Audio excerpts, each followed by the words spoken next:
Entonces es un paciente que desde el 2005 ya tenía antecedentes de ser hipertenso, medicado con un ARA2 y medicado con carvedilol. Su motivo de consulta: alzas térmicas, mialgia y disnea. Ustedes ya saben que disnea es falta de aire. Bueno, el paciente recibe medicación con evolución desfavorable, se torna disneico, taquipneico, desaturación, con inestabilidad hemodinámica, ingresa a terapia intensiva. Al examen físico, en mal estado general, hemodinámicamente inestable, ya ingresa ventilado, o sea que ya se le intubó, bajo sedación. Cuando ustedes vayan a sus prácticas hospitalarias, ingresen a una unidad cerrada, emergencia, UCI, una reanimación, van a ver los pacientes que están sedados, se utiliza la escala de RASS, que es para ver la profundidad de la sedación. Un RASS -5 es una sedación profunda. Es un paciente que, a pesar de que ustedes lo estimulen, le hablen, no va a despertar. Un RASS -4 es un paciente que al estímulo doloroso puede llegar a haber una respuesta motora. Un RASS -3 es el que va a abrir los ojitos. Un RASS -2 es el que solamente ustedes le hablan y ya va a abrir los ojos. Y un RASS -1 es el que va a estar con los ojos abiertos y ustedes le hablan. La escala de RASS es una escala para evaluar el estado neurológico de un paciente sedado. ¿Ya? Hemodinámicamente inestable, y aquí empezamos ya el uso de vasoactivos, noradrenalina a 1.2 microgramos por kilogramo minuto. Acá está mal eso. Una dosis de noradrenalina mayor a 0.25 ya se considera alta. Una dosis mayor a 0.5 se puede decir que es refractario. Una dosis mayor a 1, que es lo que tenía este paciente, se considera ya que es un paciente con una mortalidad alta, que está con una dosis de dispositivo demasiado elevada. Y este señor estaba hemodinámicamente inestable, no solo estaba usando noradrenalina, también ingresó con el uso de adrenalina, 0.1 microgramos por kilogramo. ¿Ya? A nivel pulmonar, estaba la asistencia ventilatoria mecánica, un núcleo vesicular disminuido del tercio inferior de ambos campos pulmonares, tenía extensores crepitantes en ambos campos pulmonares, o sea que había ocupación alveolar, eso hay que ver si era sudado o sudado. A nivel geniturinario, en uso de sonda Foley, oligoanúrico, diuresis forzada por diurético. Ya entró con una creatinina de 1.1 que todavía estaba normal, afebril leucopénico, se solicitó pancultivo, serología para dengue y para influenza. Entonces, dentro de sus exámenes complementarios tenía una gasometría con un pH de 7.28, PCO de 38, PO2 de 66, bicarbonato de 17, exceso de base de menos 7, una PAFI de 95, lactato de 2, delta CO2 de 11. Ya han llevado en neumología gasometría arterial, ya han llevado bioquímica gasometría arterial, ya les han enseñado a leer una gaso. Esa es mi pregunta. O sea que no han pasado bioquímica, directo, al tercer año. Sí, pasamos bioquímica y fisiología. Ya, no importa, van a aprender cosas. No, porque tendría que enseñar gaso primero. Tiene una acidosis, pero no sé si es de origen metabólico o respiratorio. ¿Se atienden? Que enseñen, si no. Y el metabólico es hacia la parte anterior, o sea, todos los derechos. Bueno, como ustedes recordarán, en bioquímica les enseñaron que pH es potencial de hidrógeno, que básicamente corresponde al logaritmo negativo de la concentración de hidrogeniones. ¿Qué quiere decir eso? Que a mayor concentración de hidrogeniones, el pH va a estar más bajo. A menor concentración de hidrogeniones, el pH va a subir. Bueno, fácil. Ahora, el valor normal del pH es de 7.35 a 7.45. PCO2 normal de 35 a 45. PO2 normal 80 a 90. Bicarbonato normal para mí de 19 a 22, dependiendo del libro que ustedes lean. Otro le va a decir que el normal es de 21 a 23, otro le va a decir que el normal de 22 a 25. Lo que ustedes le agarren. Exceso de base. ¿Qué es el exceso de base? ¿Ah? ¿Qué? Alcalosis. Nada que ver con eso. ¿Qué representa el exceso de base? ¿Quiénes son auxiliares de bioquímica? Es la suma de los positivos y negativos. Ninguno. No sé. Yo era auxiliar de bioquímica. De para pruebas de TCE.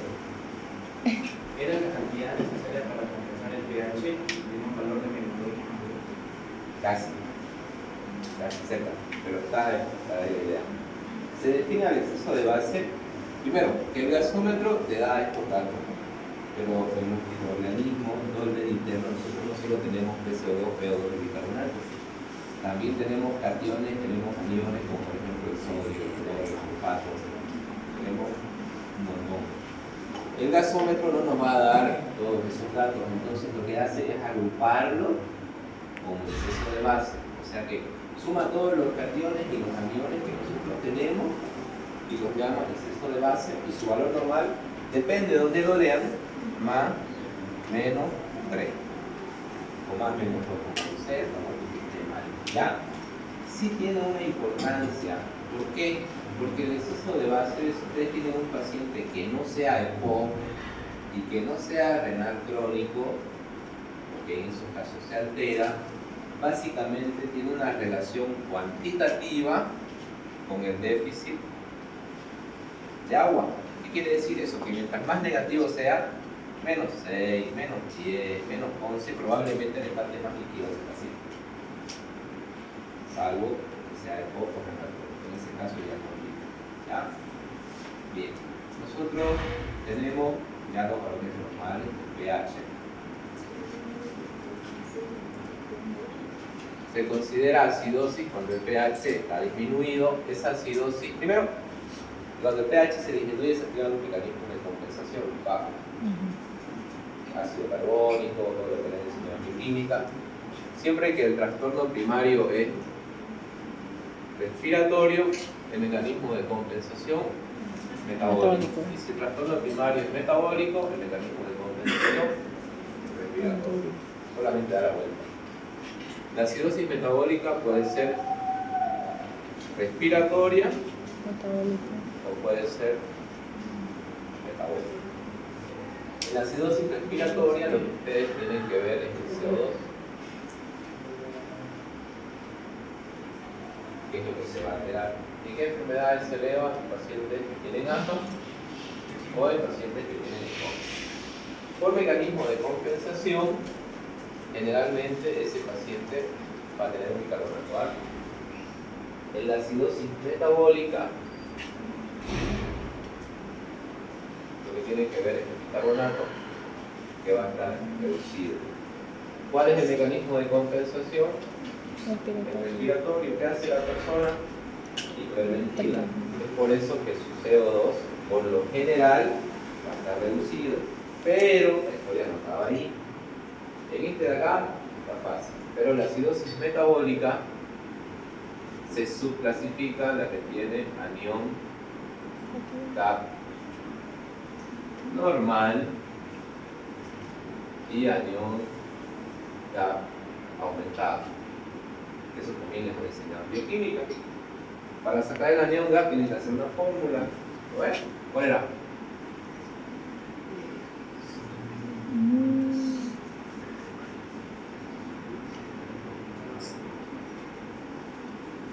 Cloro más bicarbonato, le sale un resultado, ese resultado le restan al sodio. ¿No ves? O sea, sodio menos la sumatoria de cloro más bicarbonato. El valor normal del anión GAP es de 8 a 12. Si ustedes tienen un paciente que tiene un anión GAP mayor a 12, es una acidosis metabólica con anión GAP aumentado. ¿En qué caso se aumenta? Cuando tiene aumento de hidrogeniones. Eso aumenta cuando hay hipoperfusión. En otras palabras, cualquier estado de shock, hipovolémico, cardiogénico, séptico, consiste en hipoperfusión, va a tener anión GAP aumentado. ¿En qué casos van a tener anión GAP normal? Quiere decir que el anión GAP va a estar de 8 a 12, o también se llaman hiperclorémicos, por acá, y estos se llaman normoclorémicos. El anión GAP normal es cuando el paciente pierde bicarbonato, o porque tiene una fístula, o porque vomita mucho, o porque le pasaron mucha solución fisiológica. La mayoría hace esto. ¿Ya? Ahora, creo que eso ya lo sabían. Cuando ustedes tienen el mecanismo de compensación respiratorio, en el contexto de un paciente que tiene una acidosis metabólica, tienen que sacar su PCO2 esperado. ¿Lo ven? Claro, eso les han enseñado. ¿No? Debieron haberles enseñado y no entendieron.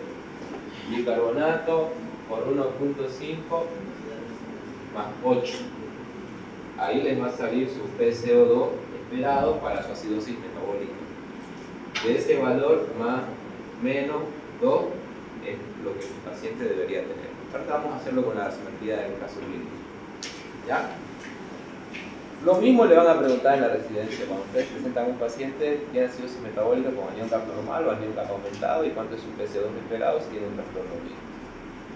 Esto de acá tiene que aprender. Ya lo sabían. ¿Ya lo copiaron?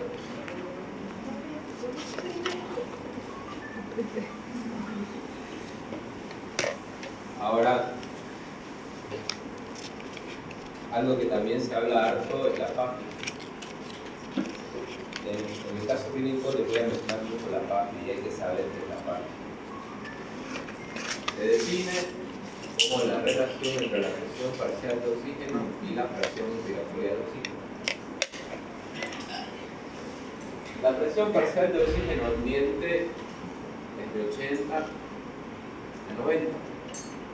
El aire que ustedes respiran, la presión inspiratoria de oxígeno es 21%. Cuando nosotros tenemos un paciente con insuficiencia respiratoria, que puede ser de dos tipos, insuficiencia respiratoria puede ser hipoxémica, que tiene una presión parcial de oxígeno bajo 60, o puede ser hipercápnica, que tiene una presión mayor a 50. En el contexto de este paciente, si tengo un paciente que tiene una presión parcial de oxígeno de 60 y que está respirando ambiente, o sea, lo divido entre 21 y lo multiplico por 100, ¿cuánto sale? A ver, sáquenme.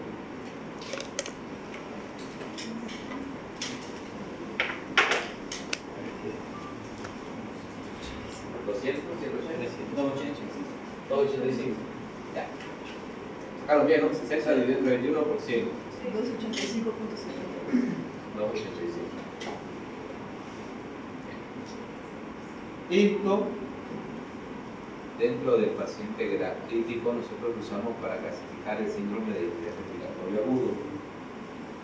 El síndrome de distrés respiratorio agudo, sea un consenso en Berlín, y lo llamaron los criterios de Berlín del síndrome de distrés respiratorio agudo son: 1, que tiene que ser una enfermedad menor a 7 días; 2, que tenga infiltrado difuso en la radiografía; y el tercero, que esté hipoxémico. Y dijeron, ¿cómo hipoxémico? Y para eso usaron la PAF, la relación entre la presión parcial de oxígeno y la presión inspiratoria de oxígeno. Y dijeron, si tiene 300, 200 y 100, grave, moderado y leve. ¿Ya? Pero ¿qué representa en sí la PAFI? Esto representa la ocupación del alveolo. Un shunt, ustedes leyeron en fisiología, una ocupación del espacio alveolar. Aquí está el capilar, se ocupa el espacio alveolar por un exudado, por un trasudado. El paciente va a estar hipoxémico, ambiente 21%, me sale como un distrés todavía leve, ¿no? Pero, por ejemplo, puedo tener un paciente que me salga una presión parcial de oxígeno de 40 a 20, lo divido entre 21 y me va a salir más bajo. Ahora, cuando ustedes tienen un paciente que está hipoxémico, ¿qué nosotros hacemos? Darle puntas nasales o le damos mascarilla. El aporte por cada libra de puntas nasales y por cada libra de mascarilla va a ser diferente. Eso lo avanzaron, ¿no? ¿Me enseñaron? Sí, ya estamos llevando. ¿En serio les enseñan? El doctor Arce le va a enseñar, porque lo repite 500 veces esto. Recién vamos a llevar. Están llevando la historia clínica. Ya. Cuando ustedes tienen un paciente que tiene punta nasal, cánula nasal, por cada libra de oxígeno aumenta 3%. Si tiene mascarilla, por cada libra de oxígeno aumenta 4%. Si el paciente está ventilado, directo ahí hay un botoncito que dice VO2, yo le puedo poner 60, 70, lo que mi paciente necesite más o menos para que me entienda. ¿Por qué es importante esto? Porque yo puedo tener un paciente que tenga una presión parcial de oxígeno de 60 y si está, por ejemplo, con mascarilla, con reservorio a 4 libras, por cada libra es 4%, a ver, ¿saben cuánto va a estar recibiendo de VO2? Casi 40%, ¿no? Está con mascarilla a 4 libras. Cada libra es 4%. 4 por 4. 4 por 4, 16. ¿Ah? 16. A ese 21% lo aumentas y 16, ¿cuánto se te hace? 37. ¿Ah? 37. Ahora dividirlo, 60 dividido entre FIO2 de 37, ¿cuánto te va a salir? Si lo multiplicas por 100. Por 100. 162. Ya, ese paciente, estamos en un distrés entre moderado y grave. Ya una PAPI por debajo de 180 es indicación de intubación. Se lo voy a explicar mejor ahorita, para que no se chiste. Y aquí, que no sea por insuficiencia cardíaca. ¿Ya? De nuevo. ¿Ya lo copiaron para que lo borren?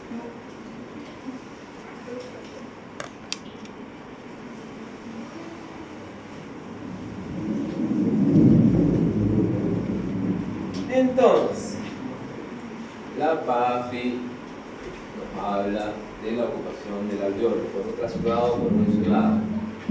¿Sí?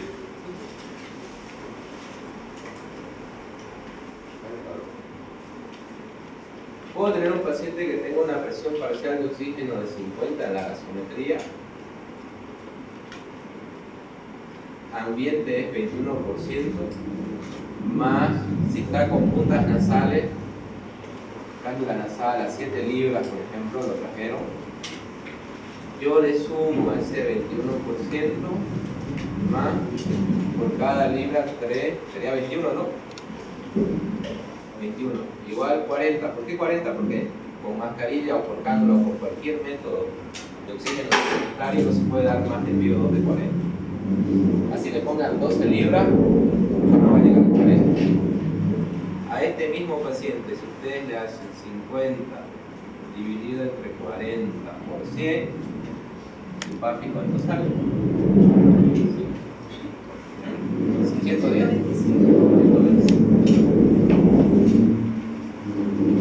Ya ese no es severo, casi moderado. Por debajo de 100 es severo que se está muriendo. Ahora, aparte de servir para diagnóstico, también me sirve para el seguimiento. Yo tengo un paciente que ingresó con una PAFI de 100 y con el tratamiento que le hicimos mejoró a 150 y después mejoró a 200. Me sirve como diagnóstico y seguimiento. Les digo esto porque en el caso clínico que les voy a mencionar hablo harto de la PAFI, entonces no me van a entender nada, solo les decía PAFI. ¿Puedo borrar?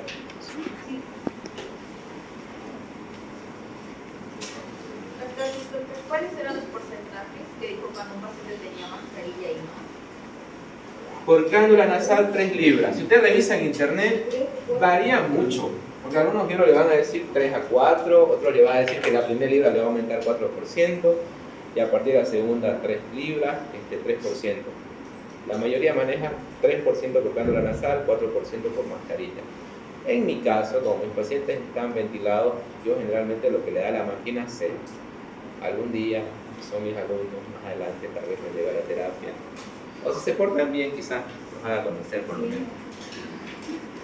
Entonces, este paciente, ya me van a entender un poquito mejor, llegó con un pH de 7.28, esto sería una acidosis o alcalosis. Acidosis. Acidosis, ya. Un PCO2 de 38, ¿está normal o alterado? Está normal. PO2 de 66, bicarbonato de saturación de 90, bicarbonato de 17, exceso de base de -7, esto sería una acidosis ¿Ah? Metabólica. ¿Qué sería? Metabólica. Ahora, sáquenle su PCO2 esperado. Porque puede ser mixta también, y me van a entender lo de mixta. Ahí dice bicarbonato. ¿Cuánto tiene? 17.9. Multiplican por 1.5 y le suman 8.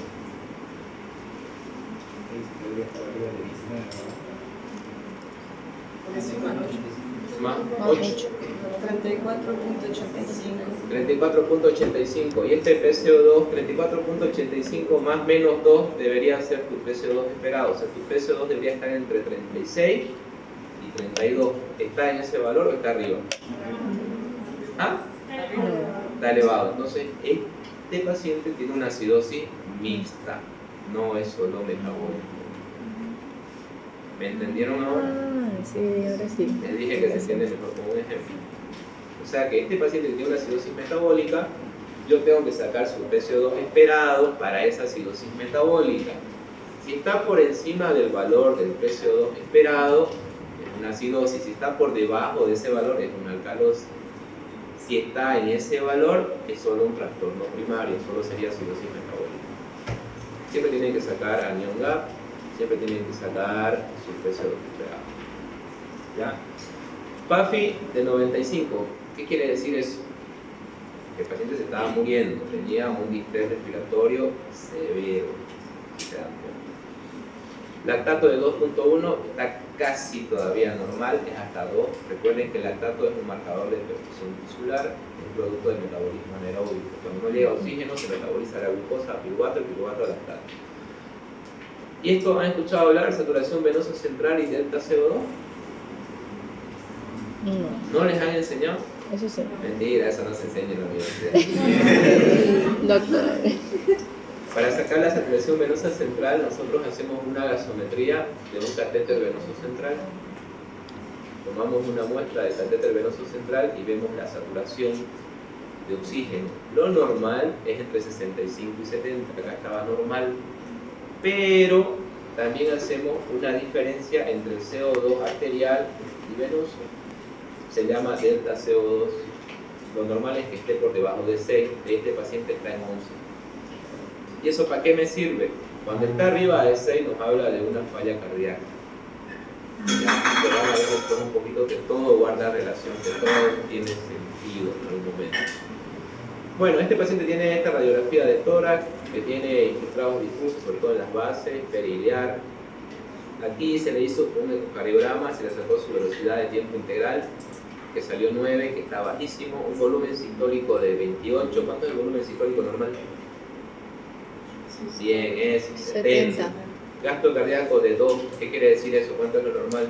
5, 4 Sí, está por debajo de lo normal, ¿no es cierto? Aquí nos habla de una hipocinesia global.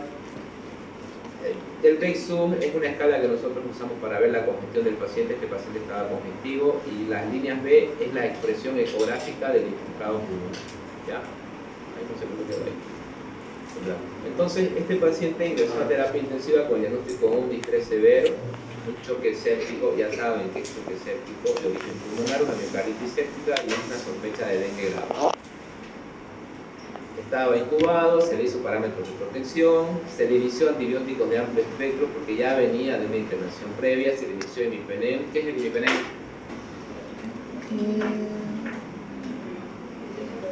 ¿A qué familia pertenece? Carbapenémicos. Los carbapenémicos. ¿Y los carbapenémicos de qué familia son? Recuerden que los fármacos betalactámico. van a su examen práctico final. O sea, Betalactámico. esto de acá es lo que les voy a preguntar en su examen práctico. Betalactámico. Es un betalactámico, ¿no? ¿Y cómo actúa? Inhibiendo la pared celular. Inhibe el reclutamiento de polímeros de peptidoglucano en la pared celular. ¿Qué cubre? Cubre prácticamente todo, ¿no? Pocos gram positivos, pocos gram negativos, ácidos gram positivos, ácidos gram negativos, anaerobios. Es un buen fármaco. Vancomicina, ¿qué? ¿Y cómo actúa? Es una relación Voy a avisar a la doctora Cheli. Es auxiliar de Cheli prácticamente desde el tercer año hasta el quinto. Es un glucopéptido, también actúa a nivel de la pared celular, pero por un mecanismo distinto a los beta-lactanos. ¿Ya? Ambos son bactericidas, ¿no? Sí. Este es tiempo dependiente. Se los puede dar en infusión prolongada, por ejemplo, en el mequilabanco. ¿Es concentración dependiente o tiempo dependiente? Concentración. Esta es una pregunta capciosa y todo el mundo le pela. Él siempre se las hago a mis residentes. ¿La vancomicina es concentración dependiente o tiempo dependiente?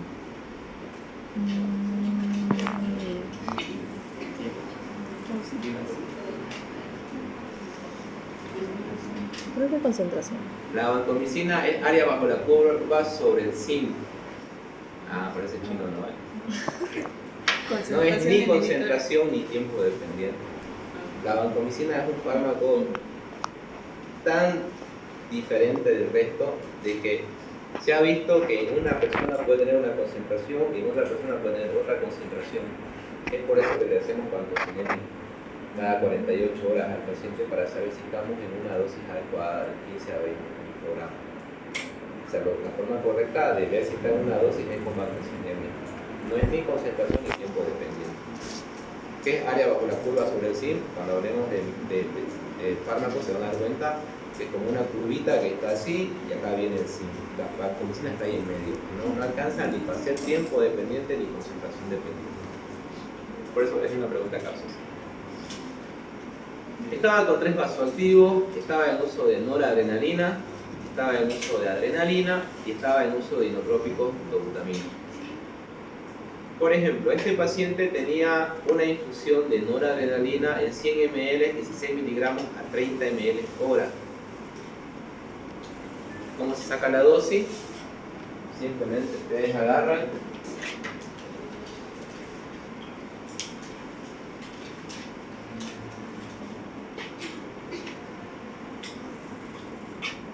concentración del fármaco sería 12 miligramos dividido entre la dilución, estoy hablando de 16, estaba más concentrado, dividido entre la dilución que sería 100,